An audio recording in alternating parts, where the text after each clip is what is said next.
Carol is a very insightful and astute woman leader and has had the opportunity to get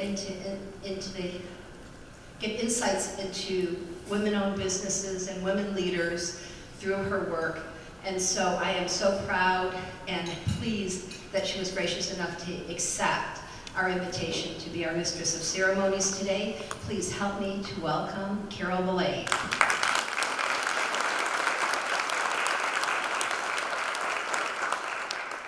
We're going to introduce a panel of women who have, I think, a lot of very interesting things to share with all of you. They've built high-performing companies and cultures, and we're going to talk a little bit about what has helped them grow.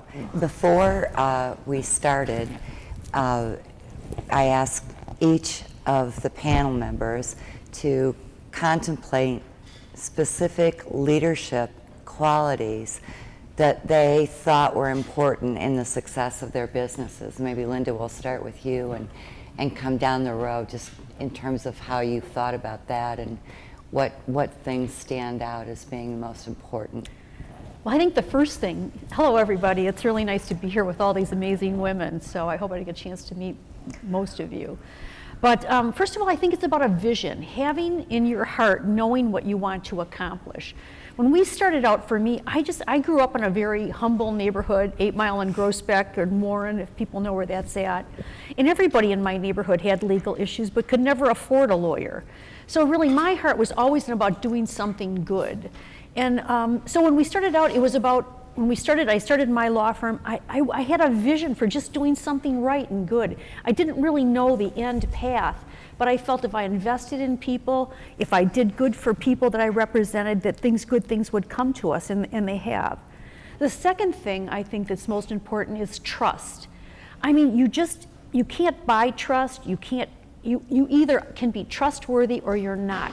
So being honest with people, to be forthright, to be transparent, share with people how you feel, I think is really another critical thing.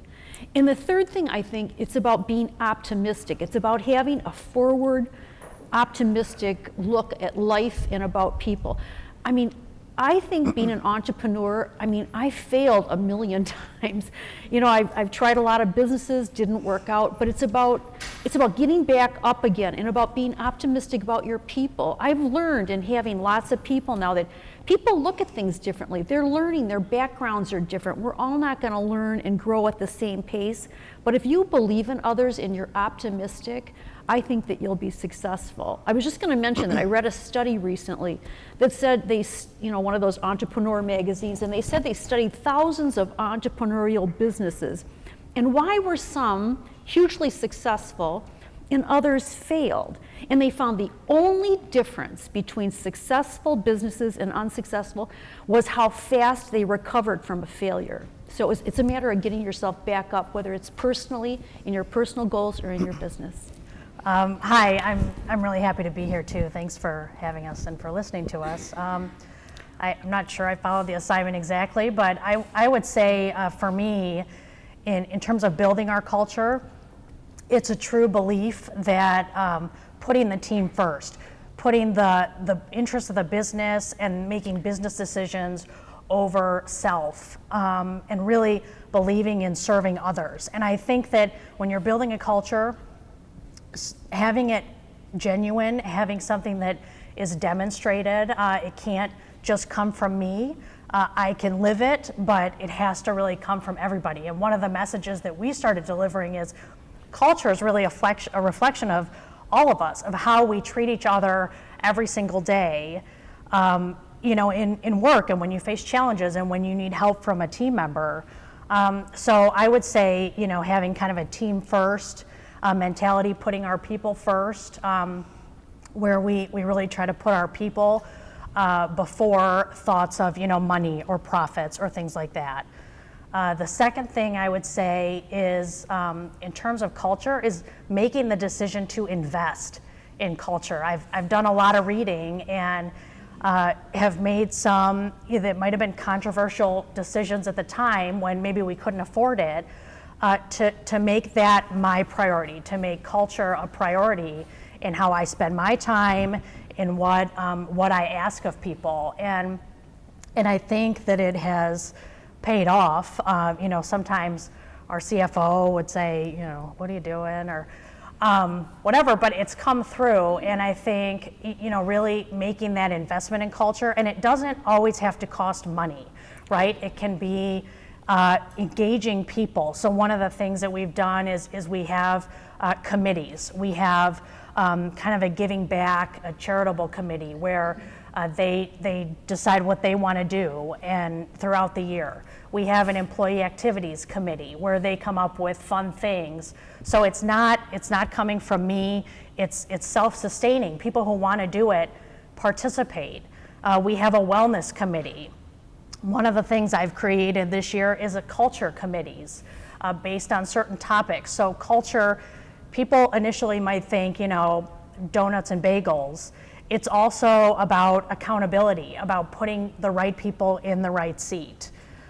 So I would say making that sort of conscious investment of time and attention. And the last thing I would also say is building trust. I think it's critically important. I talk about this with my team on a regular basis, and they all think I'm gonna make them do, a trust fall or something.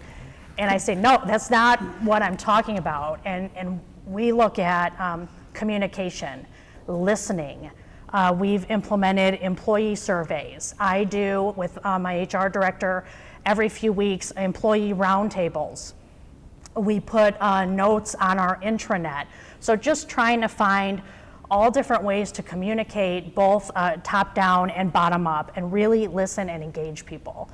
And that's how we try to build trust and credibility through that kind of communication, through transparency.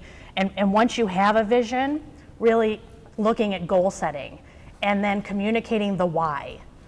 And so people understand, what are we trying to accomplish this year, and why is it important, and how are we doing in that? So to that end, I do town hall meetings twice a year, roundtables, just a variety of things to try to build that trust and credibility with our employees.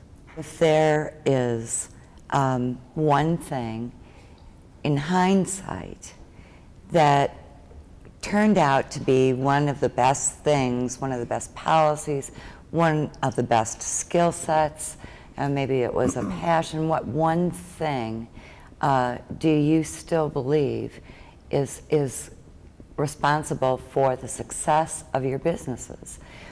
I faced that kind of moment of decision making to, stick with a family business, be a leader, invest the time into it. And when I had actually moved to Virginia to do an acquisition, I was there for a couple of years to help set the company and the culture direction and things like that. It was quite a turnaround effort. And I moved back about 5 years ago to take on really this larger role in succession planning from my mom. And at the time, there was just a lot going on in our industry. The business was changing, and we had grown rapidly, and we're at the point where we needed to really turn it into kind of a stage 2 business, a little more predictable, more systems, more process, things like that. And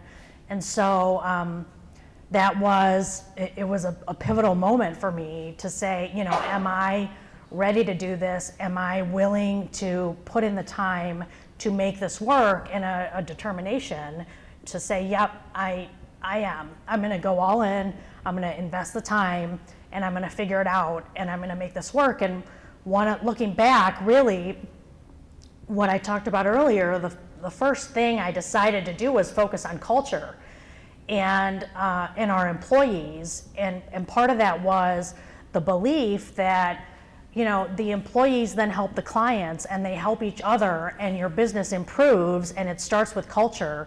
There's a famous saying, I don't know, maybe I shouldn't quote it if I don't know where it came from, but it's the culture eats strategy for breakfast. and maybe you guys have heard of that.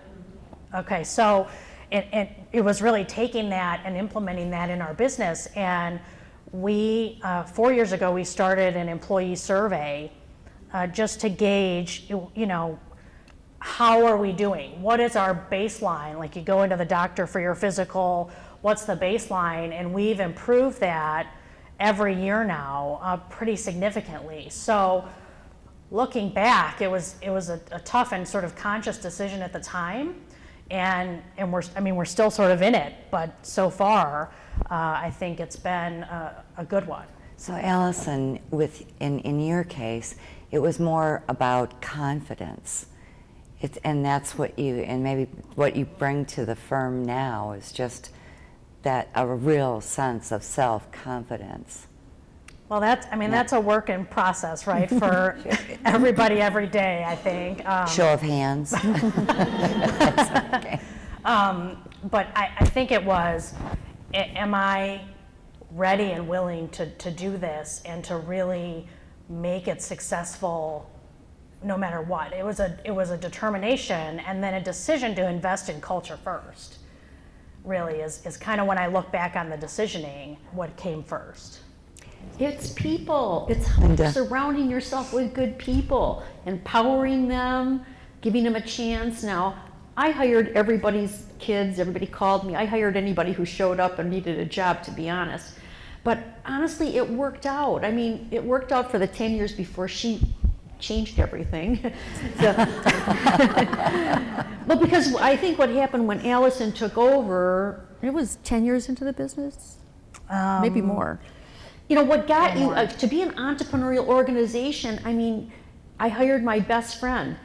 She didn't have she was good in math, as I recall, in school. So I made her the accountant, So, and then she got an IRS letter and we had to pay fines. So we thought we better find somebody that did that better. But you learn along the way, but it's empowering people around you, giving them a chance. People grew. We didn't take fault with one another. We really were a team.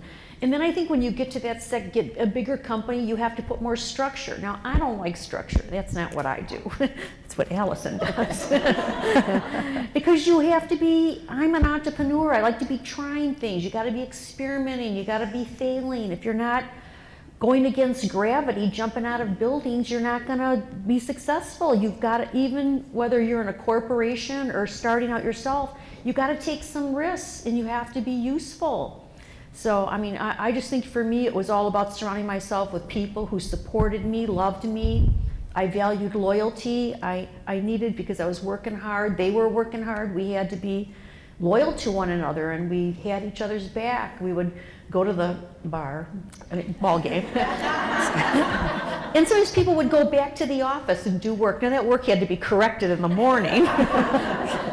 But I mean, that was the dedication that I think people showed to me, and it really inspired me to give my best back to them. So it really becomes a circle of wanting the best from others, and as some of you have said, in believing in people and really wanting them to be successful too. I can kind of see you in a cape. A closet full. Something that you were talking about, Linda, during the lunch break. You were talking about how different it is for women now than women of your generation, and in terms of how women relate one to the other. We hear a lot more about mentorships and that type of thing, but certainly since we're on this end of the platform, maybe the two of you have different ideas about that. But what was it that struck you that made you say that? That you were saying women and support is very different today. I think when I started out, I mean, I went to law school at night. I worked for an insurance company where I was the first woman promoted and almost as an adjuster. They didn't give cars to women back then, and I desperately needed a car. My car had a Volkswagen that had holes in the bottom. You had to lift your feet up because you'd get wet going through puddles. I mean, but the guys all got a company car. They didn't give them to women back then. So I was promoted up. I remember the first time I was promoted to a pretty high level, maybe 2 or 3 level supervisor. One of the other guy supervisors, same tenure as me, had been comfortable on that side, threw files at me, actually threw files at me. But of course, I felt bad, but I thought, I'll get that son of a gun. I'm going to do better. But so it was those things along the way. Went to law school at night, got my law degree, figured things out. But I went to a big firm. There were no other women that at least I saw. Now you have the internet, there's more communication. I think more of you are shattering the ceiling over and over again. But back then, it wasn't so visible to me. There weren't that many women in government, in leadership positions, in companies.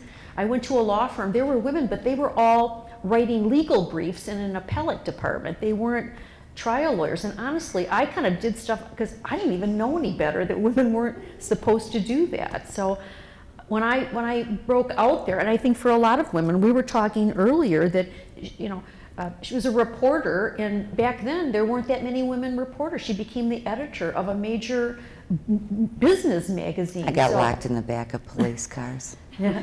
But women back there, like that are a little more senior, I don't know if some of you are in the room, it was a whole different thing. But I think now we have got to support one another, women. I see women my age that are not supporting women. They're not bringing them up, not in the way they should. I just think we've all got to do more to mentor women. It's not just putting women in a position, but it's mentoring them, saying, hey, how do you handle this? It's being there and helping you with your confidence. You mentioned confidence. It's all about being confident. You ever see a guy walk in the room, struts in, all confident, shoulders back? I mean, sometimes women come in, we're a little more, I don't know. You got to walk in the same way, and being confident makes a big, big difference. Alison, do you think it's different now? Do you think there are specific things women business owners can and do now that maybe they didn't before?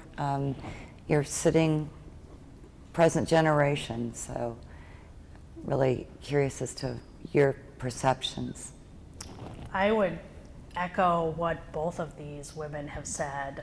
I think, women supporting each other, organizations like this, days like this, and just being here and networking and making the connections and the follow-up, I think is critical and something that we need more of. And in terms of mentoring, in terms of building your team, understanding and believing that, it doesn't have to be me. I don't have to be the one with the solutions.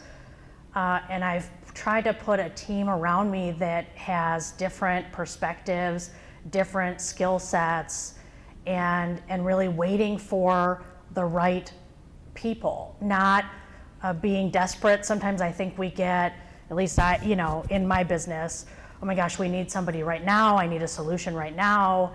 And I've made some difficult decisions along the way that, that's not the right fit. That's not the best person. And my team looks at me going, what do you mean? We need that person. That person can work. They can fit right in our business. They have the skills to do it. And I say, no, that's not the best fit for us. We're going to wait, and we're going to find something better, and we have. And building that team and the support at home as well. I've learned a lot from my mom and some of the coaching that she's done to really set goals on a personal level and at home. And I remember, saying, okay, how much does it cost to hire a housekeeper? And I was an attorney in Atlanta, and I couldn't even think about having, meeting somebody for dinner with my schedule or leaving work before, 9 o'clock at night. And so my Saturdays would be spent cleaning. I thought, this is my one day. It's worth the investment to hire somebody to help me so that I can be at my best too. And so I think it's kind of making those decisions along the way and recognizing, what you're good at, when you need help, not having to have all the answers. Do you see yourself as coach? Oh, absolutely. I think as leaders, as women, as people, just in business, we're all coaches all the time. That's just engaging. I'm always learning from other people too. So I'm always trying to listen, observe. I'm not taking actual notes, but I'm trying to take mental notes at what people are saying up here even, just to always be learning and growing. Work-life balance. Is there such a thing? What you got? No. There's no life balance. I mean, if you're going to start a business, how many of you are entrepreneurs or own your own business? So a lot of you. I mean, there's no life balance. I mean, you never stop. You leave at 6, but you still worry about it at night. And I mean, that's just the way it is. You do your best.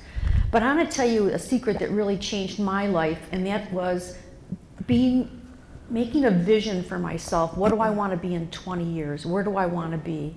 I want to be healthy. I want to have a surrounded by my family that's doing well, financially well, healthy. You know, you start setting goals, and then you start to say, well, what do I need to do today? And it forces you to start worrying about your health. You know, do you have a doctor? You start writing goals. There's power in writing it down. I just can't even express to you. You know, we gave you a book, I think, that's from us, but that's to start writing your goals down. Be a goal setter. I swear to you, every successful person I know is a goal setter. And sometimes your goals are like, you know, I've had on my list, lose weight. I mean, that's always a goal. And sometimes, but you know, sometimes it's just little tiny things that you have to make yourself do and check in each quarter with what you need to do to get your health in order, your you know, your career in order. So I would say it's all about writing things down and you know, so important. Goal setting, visionary. I want all of you. You're probably all visionaries, but get better at it. Alison.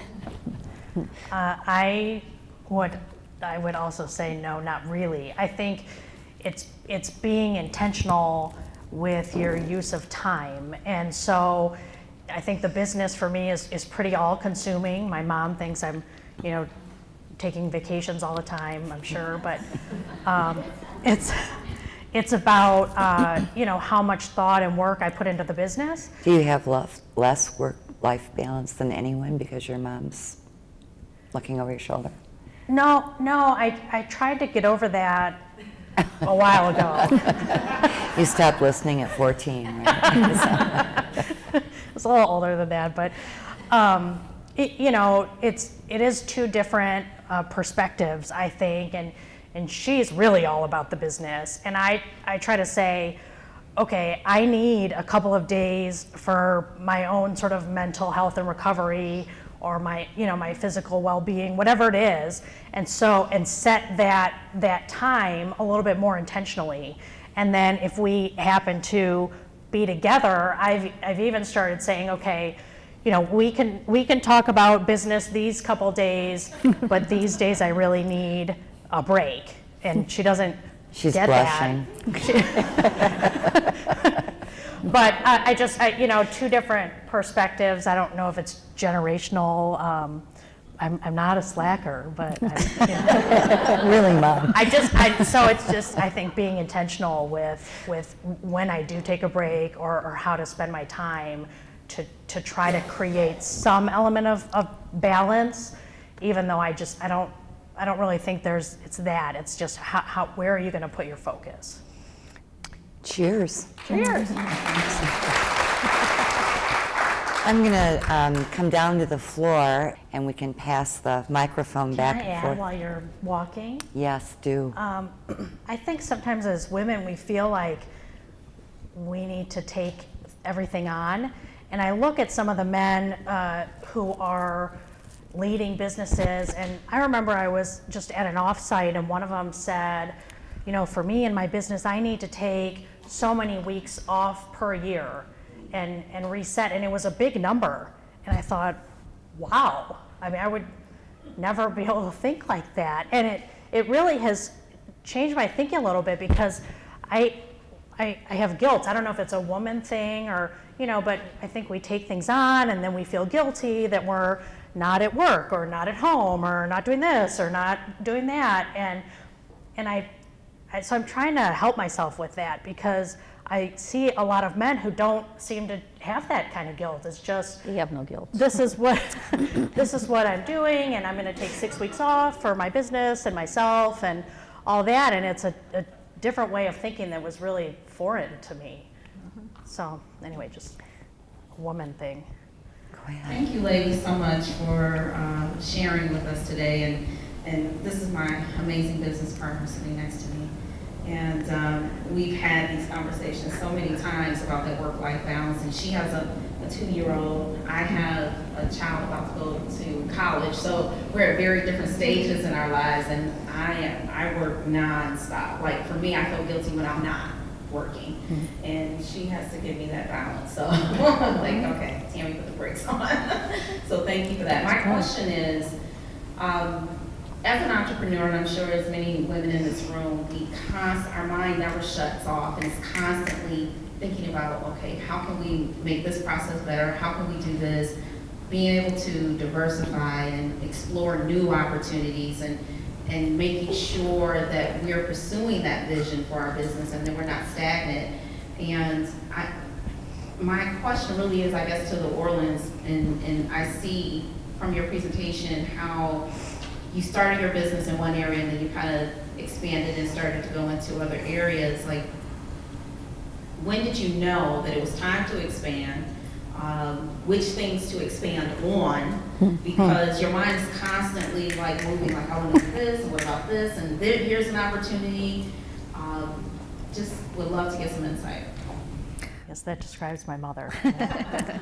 Well, I like to do everything, and I like to help people. So when opportunity comes, I like to grab it. Now, people in the office call us like Walt Disney and his brother. Walt Disney was the visionary, and his brother's the one that got stuff done. But if Walt wasn't there, they wouldn't have bought Disney World. They wouldn't have bought the land. So I'm kind of like the vision. I think we have to be stretching ourselves. We have to be taking risks. And I think for entrepreneurs, it's about opportunity. Sometimes we'll spend time in a strategy meeting and people will think, well, we could do this. I mean, honestly, I think it's kind of a waste of time. It's what opportunities are in front of you. What are you really good at? What do you love doing? What are your clients asking you to do? And you gotta stretch to do that. So I think it's about just taking advantage of what's right in front of you and doing stuff you love. Quick question for Alison. You coming into the business working with your mom. My mom was an awesome lady, but she didn't get to see what I'm doing, so she's deceased now. But did you feel like, were there some doubts in your mind when you said, hey, I'm gonna go work with my mom, she's already established the groundwork? Were you feeling, what were your feelings coming on, and did you defeat those, or did you even have any that, like that? Sure, definitely. And the mother-daughter dynamic is its own, I don't know what you would call it, but quandary perhaps. But yes, and I definitely had all of that, and I think, people say, oh, you're following in your mother's footsteps and all that. And one of the things that this has brought us is being in business together is recognizing and finally, I think, really understanding and appreciating that we're very different. And so, talk about confidence, it took a while to say, okay, you know what, I'm not following in her footsteps because nobody can really do that. I have my own path that's different and that's complementary to her. And it was becoming more comfortable with that and really believing that over time, I think. Thank you so much, ladies, for coming. I'm so grateful that you were able to share what you shared. It really grounded me and gave me hope for my future. I mean, you guys have such a broad span of what you do. But I want to kind of dive in a little bit on the family and work, question and get in there a little bit different. It might be more set more or less on a personal note. It really didn't matter who answered it. But Linda, you shared earlier that you came in on a time where women wasn't really appreciated. Let's go back to possibly in-house. Maybe how did your significant others, spouses, obviously you had a spouse or someone you loved at one point, if not he's still in your life, accept your leadership and power as a business they adjust or accept the leadership that you had? Obviously, you were able to be able to run a capable business and manage a family, like as we always do as women. I was always really driven in business, and you know, when Alison was 3, he found another woman and divorced me. So, and I was single. I just remarried 3 years ago. So, but you know, honestly, I look at other women who were in powerful positions, and almost all of them are single or today have a stay-at-home spouse. It's really hard to be an entrepreneur or a business leader and not have or you're making enough money where you can provide the support at home and hire housekeepers and do things like that. But often when you're starting out, you don't have the money to do that. So when you're consumed, you're not focusing on that important other person in your life. So those of you who do have a significant other, I mean, you've got to really every week write down, you know, I love you, or like start to really focus on it, or you'll lose it. I swear to you, you'll lose it because your business will swallow you up. You know, I think so. I didn't do a very good job of it, so I'm a bad example. You mentioned earlier, I can't remember which one of you, about responding quickly from failure. Could you give us a brief example of a failure or a challenge that you experienced and how you overcame it? Made hiring decisions that were bad. We started and kind of got some business opportunities that really didn't work out in the end, and part of it is how can we turn this into something good and useful? What can we learn from it? How can we move on and be better as a result, and try to advance even more beyond that? And so I think that's just, it's a part of kind of the growth and the renewal and ongoing and getting better, recognizing that we're always learning and growing. I mean, we, you know, sitting up here, I mean, I can speak in a factual way, but I mean, I'm figuring it out too. So that's what I would say. I would just say never give up. You know, I mean, there were times when I wanted to give up, lots of times, but you know, I just kept going because I just knew I had something more to give, that I wanted a better life for myself and for the people I touched, and that's what drove me to get up every day and plow back into it. And there were years when I made no money, and you know, there were years when we made a lot of money, and honestly, I gave it all away to charities I love and people I love, and I don't regret a minute. Thank you, ladies, all of you, and you were inspiring. Thank you very much for inspiring us.